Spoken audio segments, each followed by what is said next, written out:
नमस्कार दोस्तों, मैं Manish Jain, CEO and founder of सत्कार सॉफ्टवेयर सॉल्यूशन प्राइवेट लिमिटेड। और आज का एपिसोड बहुत शानदार स्पेशल होने वाला है और आज के एपिसोड में आप सभी का स्वागत है, क्योंकि आज के एपिसोड में हम एक ऐसे बिजनेस की बात करने वाले हैं जो न सिर्फ प्लांट को ग्रो करते हैं बल्कि फ्यूचर भी ग्रो करते हैं।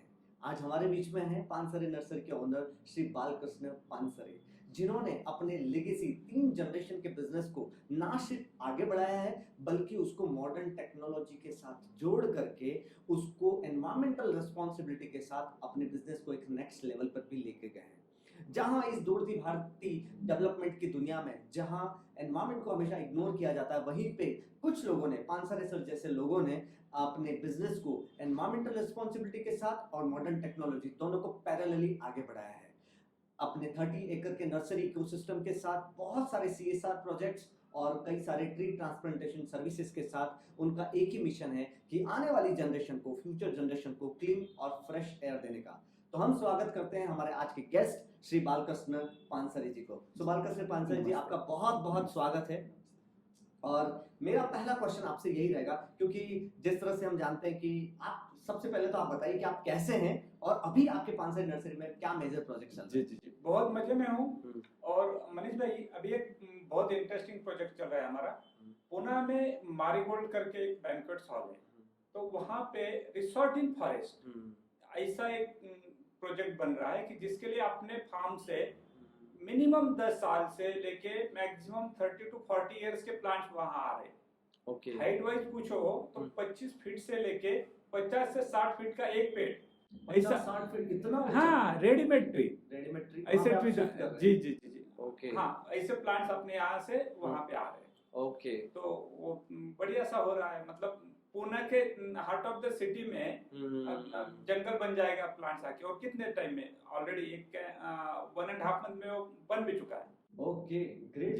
तो आपने अपने करंट प्रोजेक्ट के बारे में बताया, लेकिन हमें थोड़ा सा पानसरे नर्सरी के पीछे ले जाइए। जैसे कि हम जानते हैं कि ये 3 जनरेशन का बिजनेस है, तो कैसे इस बिजनेस की शुरुआत हुई, कैसे ये बिजनेस इतना लेगेसी में आगे बढ़ गया, तो इसके बारे में हमें थोड़ी कहानी बताइए कि क्या कहानी है इसके पीछे। मनीष भाई, ये बहुत रोमांचकारी कहानी है।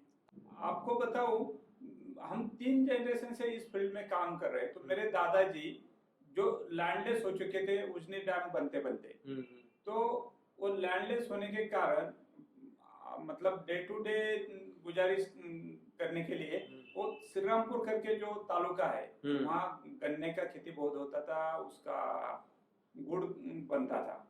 ओके। ये मैं पुरानी बात बता रहा हूँ आपको, 1930 अराउंड की, 1930-40 अराउंड। ओके। तो उधर गए थे कुछ तो मतलब जिंदगी का खाने पाने का इंतजाम के हिसाब से, तो उधर वो कुली का काम करते थे। आपको बताओ, वो 24 घंटे की ड्यूटी करते थे।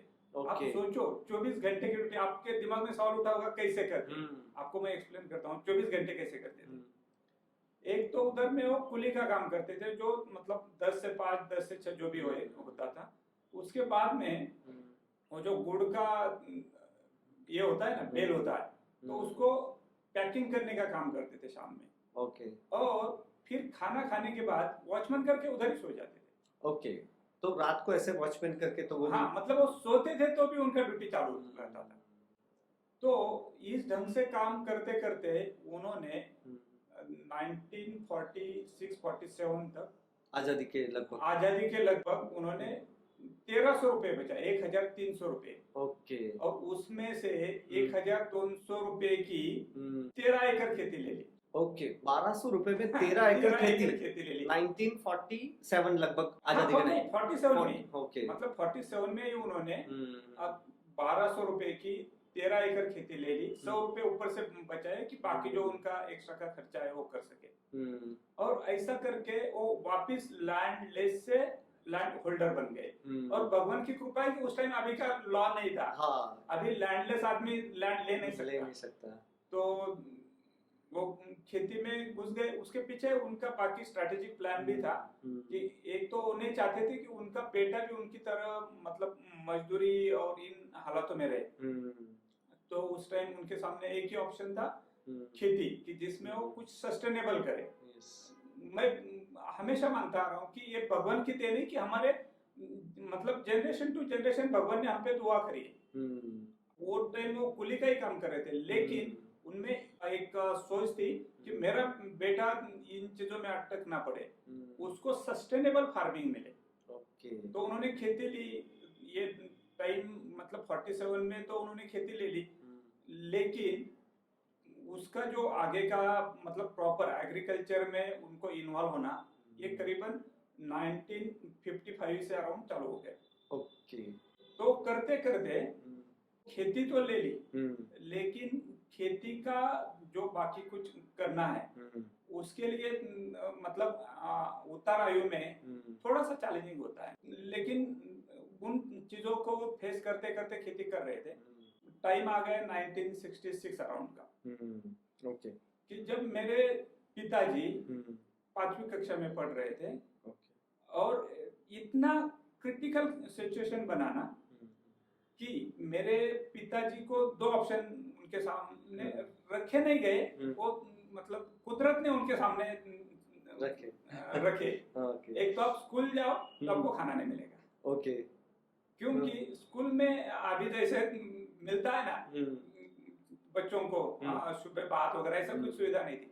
उस टाइम जो मजदूरी करने जाते थे ना, उनको सुखड़ी करके एक चीज मिलती थी पेट गुजारने के लिए। तो स्कूल में जाएंगे तो खाने के लिए नहीं है, फिर वो मजदूरी के लिए जिस रोड से आप काम पे आए ना, उस रोड की मजदूरी करी है उन्होंने। अच्छा, वही डाउन जिस रोड से, हाँ, डाउन से जो अपने फार्म पे रास्ता आता है, उस रोड की उन्होंने मजदूरी करी। और आप समझ गए ना मजदूरी क्यों करी? कि मजदूरी किया तो खाना मिलता था, उधर पैसा मिलता था वो बाद में की बात है। और ये चीज मतलब मेरे दिल में बहुत अलग ढंग से जुड़ी हुई है कि उस टाइम में 66 अराउंड जो इन सब चीजें हो रही थी ना, उसका एक बाकी पॉलिटिकल रीजन भी था। इंडिया ने मतलब इंडिया में वैसे भी अनाज की पैदाइश कम थी, और जो फूड अवेलेबल हो रहा था तो अमेरिका से आ रहा था। उसको ये बोलते सातो बोलते। तो इंडिया में फूड सप्लाई अमेरिका से आता था। हाँ, मतलब क्या है ना कि इंडिया फूड इंडिपेंडेंट नहीं था। और अनफॉर्चुनेटली वो तो बेचने ही बैठे थे, और पूरे दुनिया को उनको मर्जी से चलाना था। तो इंडिया को वहां से वो गेहूं और सातू बोलते थे, वो चीजें भेजी जाती थी। लेकिन उस टाइम अपने पीएम थे, पंत प्रधान थे लाल बहादुर शास्त्री। और ओवरऑल कह सकते हैं कि ब्यूरोक्रेसी हो या ये सब इस ढंग से मानते थे कि अपना फूड स्टोरेज है अमेरिका में, अपने को चिंता करने की कोई सवाल नहीं। लेकिन शास्त्री जी जैसा एकदम नेक और स्ट्रेट फॉरवर्ड आदमी पीएम बना, तो उसमें एक इंसिडेंट बना। थोड़ा वो डाइवर्जन हो गया बाद में, लेकिन मैं आपको बता दूं। हाँ बिल्कुल। कि वियतनाम और अमेरिका का वॉर छिड़ गया, तब शास्त्री जी किसी बायलैटरल डायलॉग के लिए अमेरिका गए। तो उस टाइम जो उनके बी जॉनसन करके प्रेसिडेंट थे, तो उन्होंने उनको हंसी मजाक में बोल दिया कि हम भले ही प्रोग्रेस है, लेकिन इन चीजों में मतलब नेचर हमारे हाथ में नहीं है। तो शास्त्री जी अमेरिका में जाके उनको बोल दिए क्या कि आप ये छोड़ो नेचर का, आप खुद को तो संभालो, ठीक से बढ़ता हो जरा। अच्छा, ये शास्त्री जी ने डायरेक्ट बोल दिया अमेरिका में जाके बोला। तो इसका जो इफेक्ट होना तो हो गया। वो तो उनको ईगो पे आ गया होगा। ईगो पे आ गए, वो बोलते हैं कि आप हमको ये सिखाने लगे हो, हाँ। तो आपको फूड नहीं मिलेगा। अपना जो हरित क्रांति बनाए ना, मैं हमेशा बोलता हूँ कि कोई भी संकट ही आपको सिखाता है या स्ट्रांग बनाता है। मैंने मेरे जिंदगी में कोई भी चीज ऐसी नहीं कि जो मैं पीछे मुड़ के देखूं कि बिना संकट की अच्छी बनी। संकट आया तो उससे कुछ अच्छा बना। तो ये इंडिया पे संकट आ गया कि इंडिया को फूड के जो मतलब शिप ऑन दी वे थे ना, सेलिंग में थे, वो भी रोक दिए, वो भी किसी और कंट्री के लिए डाइवर्ट कर दिए। यहाँ तक वो ईगो पे आ गए, और शास्त्री जी पीछे नहीं हटे। वो भी बोले कि ठीक है, आप खाना नहीं दोगे तो हम भी अपना हरित क्रांति करेंगे, और उसी से हरित क्रांति बनी। और जो हरित क्रांति का जो मोमेंटम शुरू हुआ, वो जब अमेरिका ने फूड बंद कर दिया तब से मोमेंटम चालू हुआ। और उसी मतलब ये बात इस कारण निकली थी कि उसी टाइम इन सब चीजों के कारण मेरे पिताजी को एजुकेशन सैक्रिफाइस करना पड़ा, मजदूरी में लगना पड़ा। और फिर वो मजदूरी के लिए कुछ साल उन्होंने गुजारे, फिर उनको मेरे को बहुत प्राउड है कि ही इज वेरी जीनियस, कि उनके एट द एज ऑफ 15-16 वो ये सोचने लगे कि मैं जो ट्रेडिशनल खेती कर रहा हूँ ये मेरा जिंदगी का सस्टेनेबल मॉडल कभी नहीं बन सकता, मेरे को हॉर्टिकल्चर में जाना चाहिए। और अभी के जैसा टाइम नहीं था कि कोई 5 किलोमीटर पे गए और आपको कोई फ्रूट प्लांट की नर्सरी मिली या फ्रूट प्लांट्स का कोई ऑप्शन मिला। वो जमाना था 1976 अराउंड, तो उनको फ्रूट प्लांट्स लगाने का उन्होंने ठान तो लिया, और तब तक उन्होंने जो कुछ ट्रेडिशनल फार्मिंग कर रहे थे उससे कुछ तो मतलब पैसा जताया था, कुछ तो उन्होंने सेव करके रखा, हाँ सेव करके रखा था, जिससे वो इन चीजों में जाना चाह रहे थे। तो उसमें चीज बनी कि उनको ऑल ओवर द महाराष्ट्र, कुछ साइड के जो अपने स्टेट से मतलब कुछ एमपी में जाना पड़ा, कर्नाटका के कुछ एरिया में जाना पड़ा, गुजरात में कुछ जाना पड़ा। तो उसमें एक आपको पर्टिकुलरली इंसिडेंट बताओ, चिक्कू के जो पौधे हैं ना, वो लाने के लिए उनको वसई तालुका में पेल्लार करके प्लेस है, अच्छा, वहाँ गवर्नमेंट का नर्सरी था, उस टाइम Okay. प्राइवेट नर्सरी नहीं होती थी, ओके, तो वहाँ जाना पड़ा। तो उस टाइम उनके पास थे 112 रुपए, अच्छा, 112 रुपए मतलब बराबर से उतना ही पैसा था कि वो आने जाने का खर्चा, एक दिन रहने का और पौधे लेने का, इतना सब मिला के उतना पैसा था। ओके, अभी उनके साथ हुआ क्या कि वो उधर गए और बारिश चालू हो गया, ओके, तो बारिश के कारण वो कितना चला, 3-4 दिन बारिश चला। तो अभी आप बताओ मेरे को, बारिश चला, वो यदि खुशी से मर्जी से कहीं होटल में रहते, ठीक से खाना खाते, तो पैसे ही खत्म हो जाते हैं, पैसे ही खत्म हो क्योंकि जाते। 112 रुपए। हाँ, हाँ। पौधे के लिए गए थे तो पौधा ही नहीं ला पाए। हाँ, तो उनको मतलब वड़ा पाव या जो भी उनको मिल रहा था खाने के लिए, वो खा के मतलब मान के चलो ना, एक दिन के खाने के पैसे में उनको 4 दिन गुजारने पड़े, और रहने की तो बात ही छोड़ो, सीधा सीधा बस स्टैंड में ही सोए। ओके, मतलब भले वो दुख की बात है, लेकिन आज वो चीज भी मेरे को प्राउडफुली बताना पड़ता है, कुछ अच्छा चीज करने के लिए आपको भीख मंगे के लेवल पे भी जाके रहना पड़ सकता है, वही करना पड़ा ना उनको। और उसी से उनको एक अंदर से चिंगारी निकली कि अरे मैं जिस ढंग से मेहनत उठा रहा हूँ प्लांट्स लगाने के लिए, फ्रूट प्लांट्स लगाने के लिए, तो ये हर आदमी के लिए पॉसिबल नहीं। सही है ना? यस। तो मैं सिर्फ फ्रूट्स ना बेचूं, इनके प्लांट्स बनाऊं, ओके, ग्राफ्टेड प्लांट्स बनाऊं, क्वालिटी बनाऊं और फार्मर्स लोगों को दे दूं, ताकि ये फ्रूट प्लांट्स का लोगों को कन्वीनियंस आ जाए। ओके, और इसमें से नर्सरी की न्यू दिल्ली। ओके, तो आपके पिताजी ने इस तरह से पिताजी, हाँ पिताजी ने मतलब दादाजी के गाइडेंस में पिताजी से चालू हो गया। ओके, और फिर उस टाइम में 1982 में उन्होंने अमरूद के 200 पौधे बनाए। अच्छा, 200 पौधों से लेके आज अपना करीबन yearly around 18 to 20 lakh overall plants बनता है। 18 to 20 लाख ओवरऑल साल भर में प्लांट्स बनता है, 20 लाख तक का। हाँ, अच्छा, बनता है और डिस्पैच होता है। मेरे को भी सोचना पड़ रहा है कि 200 पे कितने जीरो देने के बाद इतना कितना मल्टीपल होता है। कितना मल्टीपल होता है। हाँ, इस ढंग से नर्सरी का ये शुरू हो गया। तो इस तरह से आपके पिताजी आ गए, इस तरह से नर्सरी लगाई।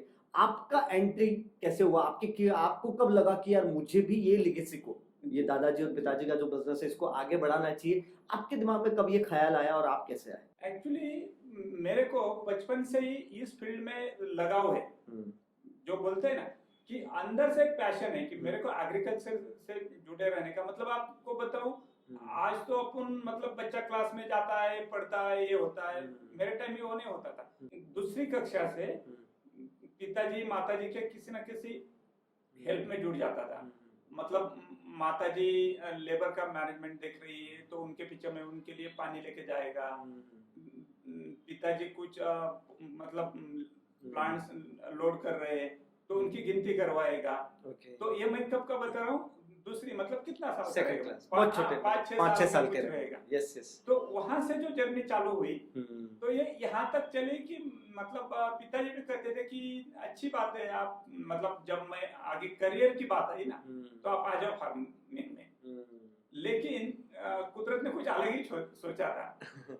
पिताजी बोल रहे थे फार्मिंग में आ जाओ, लेकिन मेरे को एग्रीकल्चर का एडमिशन ही नहीं मिला। ओके, मतलब इतना बैकग्राउंड होने के बावजूद जी। आपको एग्रीकल्चर में एडमिशन नहीं मिला, हाँ। कुछ खास वजह इसके हाँ, पीछे? रीजन क्या हुआ हम्म, कि मैं 12th साइंस जब करा तब मेरे को दोनों ग्रुप रखे थे, क्योंकि मैथ्स मेरे को बहुत दिलचस्पी थी मैथ्स में, मैथ्स में। और ओके। बायोलॉजी में मेरे को एक्सपीरियंस भी था, उससे लगाव भी था, लेकिन मेरी फिगर्स वगैरह जो निकलते हैं ना, हाँ, उसमें थोड़ा मैं कच्चा था, ड्राइंग में कच्चा था, तो उधर में मार्क्स कम आ गए, और हमारे टाइम में प्राइवेट कॉलेजेस नहीं थे, तो सारे गवर्नमेंट के कॉलेज। हाँ गवर्नमेंट हाँ। के कॉलेजेस थे, तो गवर्नमेंट के कॉलेजेस लिमिटेड थे, लिमिटेड और सीट्स। लिमिटेड सीट्स थी, हाँ। और दूसरी बात है कि एग्रीकल्चर करके कॉम्पिटिटिव एग्जाम्स देना ये बहुत बड़ा ट्रेंड उस टाइम था, अभी थोड़ा कम हो गया लेकिन था।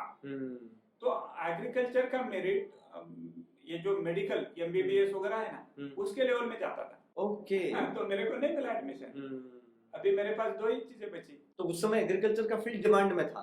नहीं, एग्रीकल्चर एजुकेशन डिमांड में था, लेकिन आपको बता दूं एग्रीकल्चर करियर करने के लिए डिमांड में नहीं था, एग्रीकल्चर पढ़ाई करके उनको कॉम्पिटिटिव एग्जाम देने होती थी, ओके। वो उनको उधर में जल्दी सक्सेस मिल जाता था, इसीलिए एग्रीकल्चर का कोर्स डिमांड में था, डिमांड में था, एग्रीकल्चर डिमांड में था, agriculture course course demand demand में था। ओके। तो मेरे को नहीं मिला एडमिशन, हाँ। लेकिन इधर इंजीनियरिंग को तो मेरे को मेरिट में मिल गया। ओके, क्योंकि और- मैथ अच्छी थी। हाँ। हाँ, और फॉर्चुनेटली हाँ। फाइनेंशियल ये यहाँ तक था कि पिताजी मेरा इंजीनियरिंग का खर्चा भी मतलब बेयर कर सकते थे, तो हाँ। उन्होंने मेरे को ऑप्शन दिए, हाँ। एक तो इंजीनियरिंग करके बिजनेस में आ जाओ, हाँ। या प्लेन बीएससी करके आ जाओ। हाँ। तो डेफिनेटली मैंने इंजीनियरिंग चूज किया, क्योंकि Okay. मेरे को अच्छा लगता था, हाँ। चलो कुछ तो अच्छा Yes. करते, और हाँ। मेरा सोचना है कि सुपर पावर कुछ आपके साथ बराबर करती रहती है, आपने वो मानना चाहिए। एग्जैक्टली। तो मैं जब इंजीनियरिंग करा, सब अच्छे से मजे में चल रहा था, मेरे को गरीबी नहीं देखने को मिली, पिताजी ने और दादाजी ने देखी, मैंने नहीं देखी। तो फर्स्ट सेकंड ईयर हो गया, थर्ड ईयर में एक बड़ी इंटरेस्टिंग ट्विस्ट आ गया मेरे ओके। पढ़ाई में। हाँ। कैंपस इंटरव्यूज आ रहे थे, और ये मैं बात कर रहा हूँ 2002-03 की, कि कंप्यूटर फील्ड बहुत बूम में था, और मेरा इंजीनियरिंग में स्ट्रीम भी कंप्यूटर, उस टाइम सिर्फ बी कंप्यूटर होता था। हाँ।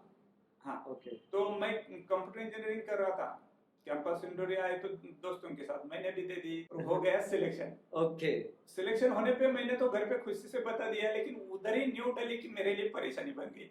ओके, कैसे? चीज क्या हो गई, मेरे को 12 लाख का पैकेज ऑफर हो गया था। अच्छा, वो भी उस जमाने में? उस जमाने में 2002-03 के ओके, टाइम में। 2002-03 के। हाँ, तो पिताजी को मैंने बड़े खुशी खुशी बताया कि ऐसा ऐसा है, माजी मतलब घर में खुशी का माहौल था, लेकिन पिताजी का मन डिवेट हो गया, वो बताने लगे कि यार ये अच्छी बात है, आपको इतना अच्छा सैलरी मिल रहा है, तो आप जाओ नौकरी करो, कोई दिक्कत नहीं है, हम दो भाई है, तो छोटे भाई ये संभाल लेंगे। तो हो गई ना परेशानी, मेरे को तो मतलब सिंपल सा बताओ, नौकरी करने के लिए मैं बना ही नहीं हूँ। अच्छा, आपको वो इंटरेस्ट नहीं था नौकरी करने के लिए? इंटरेस्ट नहीं था, मतलब है ना, कभी भी किसी को मतलब बीच में आपको एक स्पेशल चीज बता दूं कि किसी को भी कोई अच्छा काम करना है ना, तो खुद के लिमिटेशन समझना बहुत जरूरी होता है। मेरा एक लिमिटेशन है कि मैं कुछ अच्छा करूं तो किसी ने मेरे को बोलना होता है कि मैंने अच्छा किया। जॉब में ऐसा नहीं होता, जॉब में होता है आप अच्छा करे तो बोलना है बॉस ने अच्छा किया, कुछ गलती हो गई तो आपने बोलना है कि मेरे से हो गई, बॉस अच्छा है। और मेरा तो ये जमता नहीं है, फिर बॉस बोलेगा अरे इसको हटा दो पहले नौकरी से, तो मेरे को मालूम है ना कि मैं अच्छे से नौकरी नहीं कर सकता, तो मैं क्यों जाऊँ उस फील्ड पे। करेक्ट। ये 6 महीने चला घर में। पिताजी चाह रहे थे कि आप नौकरी करें क्योंकि हाँ, पैकेज वगैरह उनके अच्छा जगह लगा था। बहुत सही थे। उस समय आपका पानसरी नर्सरी का कितना? बोलता हूँ हाँ। कि पिताजी उनके जगह बहुत सही थे, क्योंकि वो मेरे को ये चीज समझा रहे थे कि हमारा नर्सरी का कितना 2.5-3 लाख के अराउंड टर्नओवर था। ओके। साल का। और आपका पैकेज 12 लाख का? 12 लाख का। तो मेरे को समझाते थे कि सब अपना फैमिली मिलके जितना कमाता है उसके 4 गुना से भी ज्यादा तुम अकेला कमाओगे। मेरे को तो पैसे का कुछ नहीं पड़ा था, मेरे को इतना मालूम था कि मेरे को नौकरी नहीं करना। और पिताजी उनकी जगह बराबर थे, या मेरे को कन्विंस करना चाह रहे थे, और वो बहुत डिसिप्लिन है, तो मैं उनको मैं नहीं करूंगा नौकरी ऐसा बोल नहीं सकता। तो फिर वो माँ जी की एडवोकेसी हो रही थी, मैं माजी उनको समझा हम्म। रही थी, वो उनकी जो कन्विंसिंग है वो बता रहे थे। तो ऐसा चलते चलते मैं अभी परेशान हो गया कि क्या करें। अभी मैं नौकरी को जाऊँ तो दिल के नहीं सुनी, तो मैंने एक कुछ अलग ही चीज करी। ओके, आप गेस करो क्या करा होगा। ऐसा क्या किया आपने कि आप नौकरी में नहीं गए, क्योंकि सिलेक्शन तो आपका हो चुका था। हाँ, सिलेक्शन हो चुका था, हम्म। लेकिन वो कंडीशनल ऑफर लेटर था ओके, कि 4th ईयर में, मतलब फाइनल ईयर में भी मेरे को फर्स्ट क्लास चाहिए। 3rd ईयर तक तो डिस्टिंक्शन था, लेकिन 4th ईयर में भी मेरे को फर्स्ट क्लास चाहिए, then I can join. Okay, जैसे 3rd ईयर में आपका सिलेक्शन हुआ था, तो फाइनल ईयर में फर्स्ट क्लास आएंगे तो आप तो मैं वो join जॉब, कर नहीं तो वो जॉब वैलिड नहीं। हाँ, ओके, नहीं तो मैं जॉब नहीं कर सकता था। अभी पर्टिकुलरली इंडिया में तो माहौल ऐसा है कि आपके पास कोई फॉर्मल डिग्री है तो आपको नौकरी के लिए बोला जाता है। बराबर है। मैंने बहुत उसको उल्टा मतलब वही चीज को बराबर मेरे मर्जी से ले लिया कि मैंने कोई एक पेपर के लिए एब्सेंट रहा ना। ओके, एग्जाम ही नहीं दिया। एग्जाम ही नहीं दे दिया Okay. एक पेपर का। अरे तो ओके, फर्स्ट क्लास की छोड़ो, मेरे इसमें तो एब्सेंट ही दिख गई। हाँ कौन जॉब देगा मेरे को? एग्जैक्टली, तो वो सब्जेक्ट में तो और फेल ये है। सब चुपचाप चल रहा था, ऐसा नहीं कि मैं झंडा लगा के बैठा हूँ, मेरे हाँ। पेपर नहीं दिया। Okay. मैं तो पिताजी मेरे को उसी दिन हाँ, उनके हिसाब से हाँ। समझे थे कि पेपर क्यों नहीं दिया। तो इस ढंग से पेपर तो मैंने मिस किया। फिर चली एग्जाम, मतलब रिजल्ट आने के टाइम भी कब रिजल्ट है, मैं बोलता नहीं, लेट हो गए, ये हो गए, हो गए। तो आखिर उनको मालूम पड़ना ही था कभी ना कभी, तो उनको कुछ तो डाउट हो गया। फिर उनको पता चल गया कि मैंने पेपर ही मिस करा है। तो फिर वो बहुत आग बबूला हो गए। अच्छा, और इतना आग बबूला हो गए कि ये पागलपन जैसा दिख रहा था ना। एग्जैक्टली। जिस टाइम में एक तो उनको मतलब अभी वो बहुत खुश भले ही हो, लेकिन उस टाइम में अपना बेटा फॉरेन में पढ़ता है या बहुत प्रेस्टीज की बात थी। ये बहुत प्रेस्टीज की बात हाँ, थी। लोग प्राउडली बताते थे। हाँ, उसमें मजे की बात क्या है ना, एक बाजू मैंने ये पागलपन कर दिया था, और मेरा एक दोस्त है, मतलब बचपन का दोस्त, पिताजी और वो उसके पिताजी दोस्त, वो बेटा लड़का मेरा दोस्त, तो वो ऑस्ट्रेलिया में गया था। ओके। और मेरे को इतना सारा मौका आने के बाद भी मैंने उसको लात मार दी थी। तो पिताजी बहुत मतलब गुस्सा हो गए थे, यहाँ तक कि वो उनका एक सिंपल सेंटेंस था कि ये पागल है, इसको कोई समझा नहीं सकता। और ऐसा चल रहा। फिर उन्होंने मेरे को अपना मतलब उसी टाइम में उनकी जगह वो बराबर थे, मैं नहीं बोल रहा हूँ कि वो कुछ गलत थे। हमारा जो रिटेल आउटलेट है ना, वहाँ मेरे को भेजा करते थे। ओके। उसका रीजन एक बोलते थे वो, तो मैं चिंतित हो जाता हूँ कि अभी आपके लाइफ का क्या करियर का लेकर के, क्योंकि हाँ। उनका पेरेंट्स का इंटेंशन हमेशा अच्छा रहता है बच्चों जी, को लेकर जी। के, और सामने दिखे तो बहुत टेंशन होगा उनको। हाँ हाँ। ओके, तो आपको तो मेरे को रिटेल में भेजा करते थे। ओके, रिटेल मतलब प्लांट का हाँ, रिटेल। प्लांट्स का क्या है ना, उन्होंने बिजनेस को इतना ढंग से मेंटेन करा था कि वो नहीं चाहते थे कि जो छोटा फार्मर है, जिन्होंने उनको कभी ना कभी सपोर्ट में हाथ दिया है, तो उसके लिए भी सर्विस मिले। और अभी तो हमारा होलसेल बन चुका था, तो हमारा रिटेल का उन्होंने 2 एकड़ में अलग से रिटेल आउटलेट बनाया था कि जिसको छोटा क्वांटिटी चाहिए वो वहां से ले ले। तो वो 2 एकड़ का रिटेल का सेटअप लगा के आपको दिया। सेटअप अलग से था। तो वो अपने मेन फार्म जो है वहां से 1-1.5 किलोमीटर पे इंडिपेंडेंटली रन होता है, अभी भी रन होता है। ओके। तो वहां भेजा करते थे। हमारे गोरख नागोडे करके एम्प्लॉय थे उस टाइम, जो उनके बहुत विश्वास के थे। ओके। तो वो अकेले संभालते थे, तो मेरे को भी उधर भेजते थे कि चलो ये नजर के सामने नहीं रहे तो चिंता नहीं रहेगा। फिर उधर जाने के बाद मैंने 1-1.5 महीना तो ऐसे ही सोते सोते गुजारा, क्योंकि कुछ ना कुछ माइंड पे प्रेशर रहेगा उस टाइम। हाँ, डेफिनेटली। तो जैसे ही उस माइंड प्रेशर से मैं बाहर निकलने लगा ना, तो अपने आप जो अंदर से था ना कि मैं कुछ एग्रीकल्चर में करूं, तो मैं वो रिटेल सेंटर जो है डेवलप करने लग गया। ओके। और डेवलप होते होते करीबन 6-8 महीने का ही टाइम था कि वो मैं इस लेवल तक उसको मेंटेन मतलब डेवलप कराया, उसको ढंग से मेंटेन किया कि लोगों से पिताजी को मतलब उसका तारीफ सुनने मिली। ओके, मतलब लोग जाके पिताजी को तारीफ हाँ, करने मतलब लगे। उनके जो दोस्त लोग हाँ। थे या नियर बाय के कस्टमर थे कि हाँ, आपने वो रिटेल बहुत अच्छा मेंटेन करा है, मतलब वो बहुत सही है। ओके। तो उनको भी अंदर से एक सुकून मिलने लगा कि अरे बेटा कुछ अच्छा कर रहा है। ये उनका बहुत इम्पोर्टेंट कि वो हाँ। मतलब उसी चीज को पकड़ के नहीं बैठे। हाँ, और फिर वो रिटेल में जो मैं कर रहा था हाँ, तो मेरे को सपोर्ट देने लगे। मतलब पहले तो रिपोर्टिंग भी वो गोरख मामा बोलता था मेरे को, हाँ, गोरख मामा ही करते थे, हाँ, मैं तो उनके सामने भी नहीं जाता था हाँ, वो। लेकिन जैसे ही वो मेरे से हंसी मजाक से बोलने लगे, हाँ। मेरे से समझने लगे क्या कर रहे हो, कैसे कर रहे हो, तो मतलब जो जनरेशन गैप था ना वो सॉर्ट आउट होने लगा। हम एक दूसरे से मतलब एकदम दिल खुल के बात करने लगे और मैं एक एक चीज उनके सामने मतलब कंसेप्चुअली रखने लगा। तो उनका बड़प्पन देखो, 2002-3 में मेरे को एग्रीकल्चर में मत आउट करने वाले पिताजी 2008 में उन्होंने पूरा नर्सरी हैंडओवर कर दिया। ओके, क्योंकि आपने रिटेल शोरूम अच्छा करके दिखाया। अच्छा करके दिखाया ना, तो उसके बाद में हमारा एक सिंपल सा मतलब अलिखित नियम बन गया कि मैंने उनके सामने कुछ आइडिया पेश करने का, तो वो उन्होंने उन्होंने मेरे को सपोर्ट देने का, करो तुम। ऐसा नहीं कि मेरे से कुछ गलतियां नहीं, गलतियां हुई तो भी वो मेरे को कभी इस ढंग से नहीं डांटे कि तुम पागल हो या तुम खेती या एग्रीकल्चर में करियर करने के लायक हो, ऐसा कभी नहीं बोले।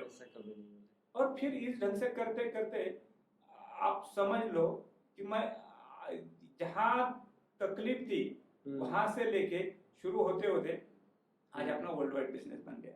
ओके, तो इस ढंग से मैं एग्रीकल्चर में एक फोर्सफुली आ गया और बाद में प्रूव हो गया कि ये मेरा करेक्ट डिसीजन।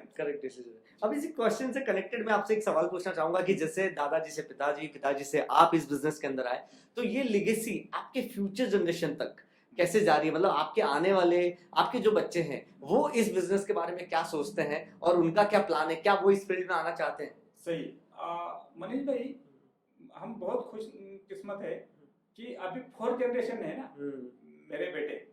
तो हम 2 भैया और मेरा बेटा, दोनों बेटे उनके भी बेटे वो बचपन से इन चीजों में अभी भी इन्वॉल्व रहते थे। और अभी तो बेटा ऑलरेडी इस फील्ड में आने के लिए कॉन्करिंग करके रेडी है। ओके, कि वो एग्रीकल्चर बिजनेस मैनेजमेंट कर रहा है और जहां तक मैंने कुछ टेक्नोलॉजी और जो कुछ एस्टेब्लिश करा है उससे आगे की चीजें वो करने के लिए मतलब रेडी है। तो जैसे अभी आपने बोला कि आपने टेक्नोलॉजी वगैरह इनोवेशंस किए हैं, तो जो लेगेसी का बिजनेस आपने बढ़ाया है पिताजी का, दादा, नॉर्मली लोग सोचते हैं कि यार दादाजी पिताजी के बिजनेस में बैठ गए, लेकिन जब तक उसमें इनोवेशन अपग्रेडेशन ना हो तो उस बिजनेस की लेगेसी को आगे नहीं बढ़ा सकते। तो मुझे उस बारे में बताइए कि आपके लिए वो चैलेंजिंग कितना रहा? मतलब जो ट्रेडिशनल बिजनेस था उसको तो आपने प्रिजर्व रखा, और जो मॉडर्न टेक्नोलॉजी आपने ऐड करी है और अपने बिजनेस को एक अलग लेवल तक लेके गए हैं, तो वो मॉडर्न टेक्नोलॉजी क्या आपने इंप्लीमेंट करी और क्या ट्रांसफॉर्मेशन आपने किया है? कैसे होता है ना मनीष भाई कि आप जब कोई भी चीज कर रहे हो तो उसमें आपकी हमेशा आंखें खुले रहनी चाहिए। मैं एग्रीकल्चर में मतलब जो भी पिताजी का था उसको पहले सिस्टमाइज किया और सिस्टमाइज करने के बाद मेरे को पता चला कि मतलब हम क्वालिटी पे इतना ध्यान देते थे ना कि हम 2 भैया और आज भी हमारा जॉइंट फैमिली है। मतलब इट्स अ टीम वर्क, ये कोई अकेले का ये नहीं है।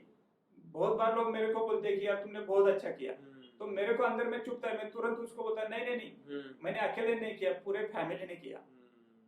तो हमारा मतलब दोनों भाई का एक सिंपल सा फॉर्मुलेशन है कि मैं प्लानिंग और स्ट्रेटेजीज बनाता हूँ ओके, और उसका जो एग्जीक्यूशन है वो छोटे भैया करते हैं। ओके, तो उस टाइम भी यही होता था कि वो मैंने उनको फर्टिलाइजर्स के कुछ टेक्निक्स बताए या कुछ मतलब क्वालिटी मैनेजमेंट के टेक्निक्स बताए। तो पर्टिकुलरली फर्टिलाइजर और इन सब चीजों के लिए उनको रात रात में मतलब बिजली का इतना परेशानी होता था कि कभी रात में 2 बजे आई तो कभी 4 बजे आई, तो उतना रात में जाके भी वो फर्टिलाइजर्स और इरिगेशन सब करते थे। ओके, मेरे को सवाल उठा था कि मेरे छोटे भैया को इतना जो मेहनत पड़ रहा है उसका कुछ मैंने सोल्यूशन निकालना चाहिए। ओके, और इस कारण से मैंने सोचा कि पहले मैं इरिगेशन ऑटोमाइज कर दूं। ओके, तो मतलब उनकी मेहनत को देख के आपको ऑटोमेशन का ख्याल आया। हाँ, करेक्ट। तो मेहनत को लिमिटेड कर दिया जाए या वो पूरे जिंदगी वैसा ही करते रहे तो कुछ मतलब ही नहीं बचा ना। करेक्ट। तो फिर अभी तो ऑटोमेशन वगैरह चीजें आसान हो गई। ये मैं आपको बात बता रहा हूँ 2008-9 के करीबन की। ओके, कि ये नेटाफिम करके कंपनी है, हम्म। उनका जो इरिगेशन का ऑटोमाइज सिस्टम है वो हमको इंपोर्ट करना पड़ा था। ओके, कहाँ की वो कंपनी? इजराइल की। इजराइल की, ओके। तो वो सब हमने सेटअप लगाया, तो उनका मेहनत कम हो गया और क्वालिटी में भी बढ़ोतरी हो गई। तो उससे फिर हमको टेक्नोलॉजी का हमारे सर पे बहुत सवार हो गया। तो कहाँ तक करें हम कि आज हमारा 30 एकर्स में ये इरिगेशन ऑटोमेटाइज्ड है। ट्री जो बड़े ट्रीज बनते हैं अपने पास 10, 20, 25 साल के, तो उनको भी हैंडलिंग करने के लिए अपने पास ऑटोमाइज सिस्टम है। ऑटोमाइज सिस्टम बोले तो एक मशीन हमने अमेरिका से इंपोर्ट करा है। अच्छा, जो क्या करती है? हाँ, वो बड़े बड़े ट्रीज है ना, उसको मतलब जमीन से उठा के पॉट में ले जाते हैं। पॉट भी अलग ढंग के है वो, तो उसमें रखवा के उसको रेडी करके हम बेचते। आज अपने पास 10 साल, 20 साल, 25 साल ऐसे साइज के ट्रीज है जो इंडिया में हम अकेले बनाते हैं। ओके, Height मतलब वो wise ट्री तो- की ट्री पूरा शिफ्ट हो जाता है। जी जी जी जी, आप YouTube पे देखते होंगे ना, हाँ। कि वो कोई बड़ा ट्री यहाँ से वहां जाता है, वो हाँ। पर्टिकुलरली फॉरेन के दिखाए जाते हैं। लेकिन इस टाइप के ट्रीज तो अपन यहाँ भी बनाते हैं। ओके, तो वो सारी मशीनरी आपके पास अवेलेबल जी है? जी। तो अभी अपने यहाँ मान के चलो जो कुछ 400-500 लोगों का काम करना है ना, वो हम 50 लोगों में करवा रहे हैं।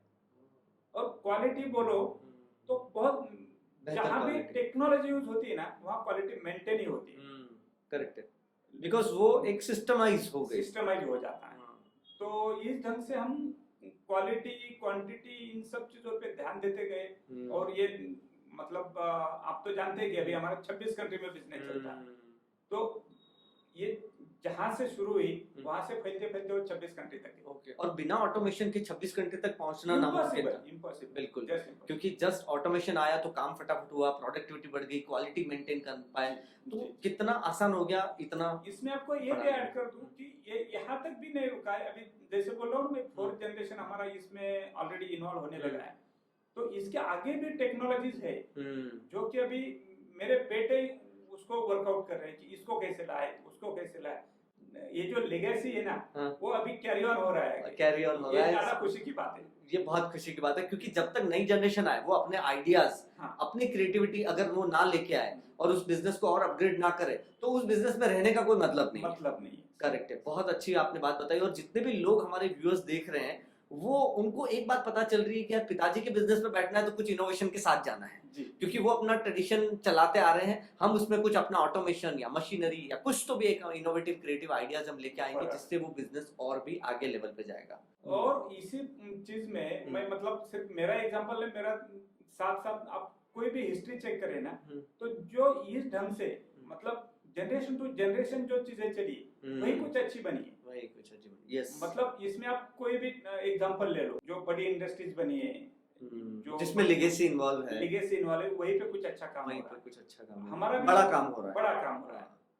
यस, ये बहुत इंपॉर्टेंट है। तो अब मुझे उस बारे में बताइए, जैसे आजकल रैपिड डेवलपमेंट की बात हो रही है, स्मार्ट सिटीज बनाने की बात हो रही है, तो जब डेवलपमेंट की बात होती है तो एनवायरनमेंट को हमेशा इग्नोर किया जाता है।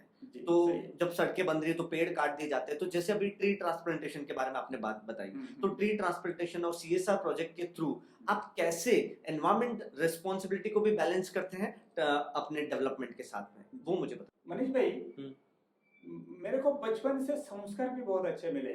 ये भगवान की दुआ है कि पिताजी ने भी दिए, और मेरा जो पढ़ाई है ना वो रालीगंज सिद्धि में हुआ, अजय रान्ने के यहाँ। अच्छा, तो ये वहां से हमको सीख मिली है कि सिर्फ आप मतलब घर चला रहे हो या खुद को सक्सेस किए हो, इसका मतलब नहीं कि आप जिंदगी भर उसी चीज को आप अच्छा मान के चलो। आप खुद के साथ सोसाइटी के लिए कुछ करे हो तो कुछ अच्छा है। ये मतलब अन्ना मेरे को हमेशा कहीं ना कहीं चीजों में सुनाते रहते थे। अच्छा, तो अंदर तो बैठ गया था कि कुछ तो करे। और शुरुआत का टाइम तो ऐसा था कि मैं पहले खुद को प्रूव करूं, और बाद में आपको पता है ना, एरोप्लेन में बताया जाता है खुद को पहले मास्क लगाओ, बाद में दूसरे की। तो मैं नहीं कहूंगा कि मैं कुछ अलग था, मैंने भी मेरे को खुद को सिक्योर किया। बाद में एक मौका मिला, जो ये बड़े ट्रीज का टेक्नोलॉजी मैंने थाईलैंड से और उधर से लाके इंडिया में प्रॉपर उसका प्रोटोकॉल एस्टेब्लिश किया था। प्रूव करने के बाद मौका बोलो या अच्छा इंसिडेंट बना कि सैजराव शिंदे जो अभी फिल्म एक्टर है, उनकी और मेरी मतलब अभी तो हम बहुत अच्छे दोस्त हैं। तो एक हमारे म्यूचुअल फ्रेंड थे गड़क साहब करके, तो उन्होंने मेरे बारे में उनको बताया। तो सहीराव की और मेरी मतलब जस्ट फोन पे एक बार बात हो गई, और उसके बाद में वो भी बहुत नेचर लवर और ट्रीज के लिए बहुत अच्छा काम करते हैं, आप जानते होंगे। Yes yes. तो उनसे मेरे को ये मतलब फिल्म एक्टर जो सयाजी, हाँ फिल्म एक्टर जो है ना सयाजीराव शिंदे, तो तो उनसे हमेशा मेरे को एक रहती थी कि अपन कुछ तो करेंगे। मैं भी हाँ बोलता था, लेकिन एक चीज क्या बनी कि अपने इधर हड़पसर में एक बुजुर्ग आदमी थे, उनको ये मालूम नहीं था कि पेड़ तोड़ना महानगर पालिका के एरिया में पेड़ तोड़ना भी कुछ मतलब लीगल ऑफेंस होता है या क्रिमिनल ऑफेंस होता है। ओके। तो उन्होंने पेड़ तोड़ने के बाद उनको पता चला कि मैंने तो गलती कर दी। वो बड़ा बनियन ट्री था। ओके। कितना बड़ा? अराउंड 150 से 200 साल का ट्री था। ओके। और तब तक सजीरा और मेरी दोस्ती तो अच्छी बन चुकी थी, लेकिन हम इन चीजों पे थे कि बड़ा करे तो क्या करे, मतलब अच्छा करना है तो स्पेशल, मतलब अंदर से ही था कि करना है तो कुछ अलग करना है। रूटीन सिर्फ छोटा पौधा लगाओ और मोमेंट चलाओ, उसमें मेरे को कुछ ये नहीं था। तो उस बुजुर्ग का जो तकलीफ था वो किसी ना किसी रास्ते से मेरे तक आ गया कि आप कुछ तो उनको हेल्प कर सके। तो देखो, क्योंकि हमारा ऑलरेडी उस टाइप के ट्रीज बन रहे थे, मुंबई मेट्रो को जा रहे थे, जो बड़े मतलब फार्म हाउसेस बन रहे थे, तो जो इंपोर्ट कर रहे थे ना प्लांट्स, वो इंपोर्ट की जगह मेरे प्लांट्स लेके लगवा रहे थे। ओके। तो वो जो बुजुर्ग है उनका मैं हेल्प करना तो चाह रहा था, लेकिन इतना बड़ा ट्री है कि जिसका खर्चा कई लाख में उसको ले जाके लगवाने का मेरे को पॉसिबल था, लेकिन ये खर्चे का बात है ये सोच के मैंने सहीराव को फोन किया, और वहां से हमारी ये जर्नी चालू हो गई। वो ट्री मतलब जैसे मैंने सहीराव को बताया, तो वो एकदम दिल से खुश हो गए, करेंगे जरूर, ये ट्री को अपन रेस्क्यू करेंगे। ओके। फिर हम वो सातारा लेके वो ट्री लगवाए। ओके। उसको हाँ मतलब जो उसने उसके मर्जी से काटा था, लेकिन फॉर्चुनेटली उसको रेस्क्यू करने के हद तक उसको मतलब बचा था, वो बचा था। फिर हमने उसको एक आध महीना उधर ट्रीटमेंट करी, फिर उसको सातारा लेके गए, उधर उसको सेटल किया, और जैसे ही वो ट्री फ्लरिश हो गया, हाँ, तो हम दोनों को एक दूसरे का पता चल गया कि उनको पता चल गया कि मेरे पास वो टेक्नोलॉजी है कि जिसके कारण नेचर का कुछ अच्छा कर सकते हैं, और मेरे बुजुर्ग की गलती भी सुधर गई। हाँ, वो बुजुर्ग की भी गलती सुधर गई। और सयाजीराव एक ऐसा सेलिब्रिटी है कि जिनके कारण ये सब, मतलब जब आप सोशली कुछ काम करते हैं ना, तो उधर जो बाकी लाइन अप करना है वो अभी सयाजीराव करते हैं। तो हम दोनों ने मिला के करीबन मान के चलो 1000 से ज्यादा पेड़ रेस्क्यू करे। रोड के साइड में जो ट्रीज कटते थे ना, वो 1000 से ज्यादा हमने रेस्क्यू करे। तो वहां से वो जर्नी शुरू हुई एक पेड़ से। हाँ, एक ट्री से जो चालू हो गई ना, वो भी थाउजेंड्स ऑफ ट्रीज तक पहुंच गई। हम खुश है कि मतलब गडकरी साहब जो अपने हाईवे मिनिस्टर है, उन्होंने भी इसकी स्पेशल नोट ले ली, उन्होंने भी हमको अच्छे से इन चीजों में सपोर्ट दे दिया। और मुझे एक पता चला कि इस काम की वजह से इन्फोसिस ने भी आपके काम को रिकॉग्नाइज किया है और कहीं तो मैगजीन में डिस्प्ले किया, उसके बारे में थोड़ा सा बताइए। इस टाइप का काम करना, और आप जानते हैं कि अपने सुधा मूर्ति मैम जो है, वो बहुत सोशली सेंसिटिव है। तो अभी वो एमपी भी है, मेंबर ऑफ पार्लियामेंट है, तो उन्होंने एक इनिशिएटिव लिया है कि इंडिया में जो कुछ अच्छा कर रहे हैं नेचर के लिए, उन सब के लिए एक वेबसाइट बने। और उसमें हर एक के लिए अलग अलग से पेज, कॉलम रखा है, पेज रखा है। तो उसी में उन्होंने अपने को भी पेज डिवोट किया है। अंदर मतलब मेरे को लगता है कि ये स्पेशल एक अच्छा हमारे लिए रिस्पेक्ट है कि इन्फोसिस जैसी बड़ी कंपनी हमको पेज डिवोट कर रही है।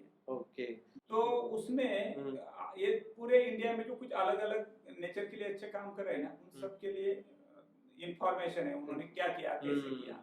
और ये बहुत अच्छी बात है कि इतनी बड़ी कंपनी जो एनवायरनमेंट के लिए अच्छा काम कर रही है उनको रिकॉग्नाइज कर रही है, तो जिससे आप लोगों का भी मोटिवेशन, एक इंस्पिरेशन मिलती है कि नहीं, कोई तो हमें रिकॉग्नाइज कर रहा है। इसमें मैं आपको एक पॉइंट ऐड करना चाहता हूँ कि मेरा ये कोई अवार्ड लेना, पुरस्कार मिलना, इन चीजों पे भरोसा नहीं। मैं बोलता हूँ यही पुरस्कार है मेरा।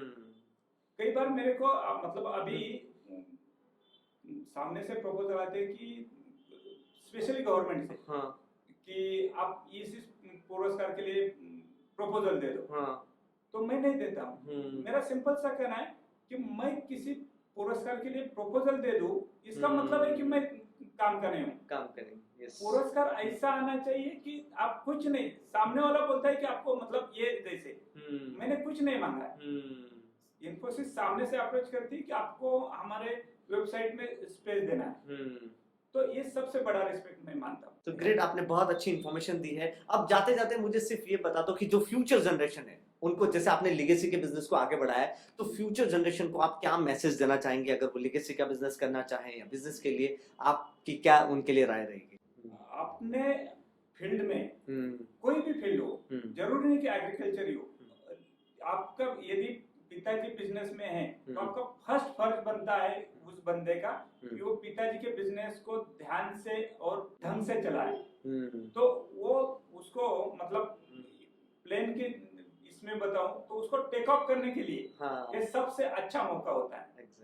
इसीलिए मैं यंग जनरेशन को कहूंगा कि वो उनका जो पिताजी का दादाजी का कुछ बिजनेस है तो जरूर उसमें ध्यान दे और ढंग से पेश करे, क्योंकि अपने को इंडिया को सबको मिलकर आगे लेके चलना है। क्या बात है, सुपर बात आपने बताई कि इंडिया को सबको मिलके आगे लेके जाना है। कुछ 2-5 लोग मिलके नहीं आगे लेके जा सकते, पूरे के पूरे सब जनता मिलेगी तो आगे लेके जा सकते हैं। थैंक यू सो मच, आज आपने बहुत अच्छी इन्फॉर्मेशन दी है कि एक बिजनेस लेगेसी वाला, जनरेशन वाला बिजनेस कैसे आगे बढ़ता है, उसके बारे में आपने बहुत अच्छा इन्फॉर्मेशन मिला है। और मैं मानता हूं कि ये पॉडकास्ट हमारे यूथ को जो किसी भी बिजनेस के हो उनको जरूर इंस्पायर करेगा। Thank you so much Balakrishna ji आपका इस पॉडकास्ट में आने के लिए। अब मैं अपने व्यूअर्स को बता देता हूं कि देखिए आज के पॉडकास्ट में कितनी इंपॉर्टेंट बात उन्होंने बताई है। जो लर्निंग्स हमें मिलती है वो ये है कि लेगेसी का बिजनेस अगर हमें आगे बढ़ाना है तो हमें अपने इनोवेशन, अपने क्रिएटिव आइडियाज को हमें लेकर के जाना है ताकि हम हमारे जनरेशन के बिजनेस को आगे बढ़ा सकते हैं। बहुत सारी चीजें इस पॉडकास्ट में सीखने लायक थी। अगर आपको अच्छा लगा है तो आप जरूर लाइक करें, सब्सक्राइब करें, और अगर आप कनेक्ट होना चाहते हैं पानसारी नर्सरी से तो ये उनकी वेबसाइट का लिंक है जो मैं नीचे मेंशन कर रहा हूं, www.pansarinursery.in। आप वहां पे जाएं और उनकी टीम के साथ कनेक्ट हो सकते हैं। और इस वीडियो को अपने ज्यादा से ज्यादा दोस्तों, यार दोस्तों, रिलेटिव्स के साथ शेयर करें। फिर मिलेंगे अगले एपिसोड में, तब तक के लिए मुझे इजाजत दीजिए। Thank you very much. Thank you. तो दोस्तों देखा आपने, आज बालकृष्ण पानसारे सर ने बताया कि लेगेसी का बिजनेस कैसे आगे बढ़ाते हैं, और उनके बिजनेस और उनके एक्सपीरियंस को देख करके हमने उनसे रिक्वेस्ट किया है कि हम उनके ऊपर पॉडकास्ट की सीरीज बनाएं। तो अगला जो पॉडकास्ट हम बनाने वाले हैं वो है फार्मर्स और फ्रूट प्लांट्स को लेकर के, कि कैसे पानसारे नर्सरी के ओनर बालकृष्ण पानसारे सर किस तरह से फार्मर्स की मदद करते हैं, किस तरह से उनको पूरा लॉन्ग टर्म सपोर्ट करते हैं, नॉलेज देते हैं। तो इसके ऊपर हम पॉडकास्ट बनाने वाले हैं। तो आपने अगर अब तक सब्सक्राइब नहीं किया है तो सब्सक्राइब कर लें और बेल आइकन को प्रेस कर लें, ताकि जब भी हमारा नेक्स्ट पॉडकास्ट आएगा आपको नोटिफिकेशन आएगा। और अगर आप जानते हैं जो भी फार्मर्स हैं या जो भी स्टूडेंट हैं जो एग्रीकल्चर के बिजनेस में आना चाहते हैं, आप उनको हमारे चैनल उनका शेयर करें ताकि वो सब्सक्राइब करें और उनको हमारे आने वाले पॉडकास्ट का नोटिफिकेशन मिले। तो अगले पॉडकास्ट में मिलेंगे जो फार्मर पे बेस्ड रहेगा। तब तक के लिए बहुत बहुत धन्यवाद। Stay tuned.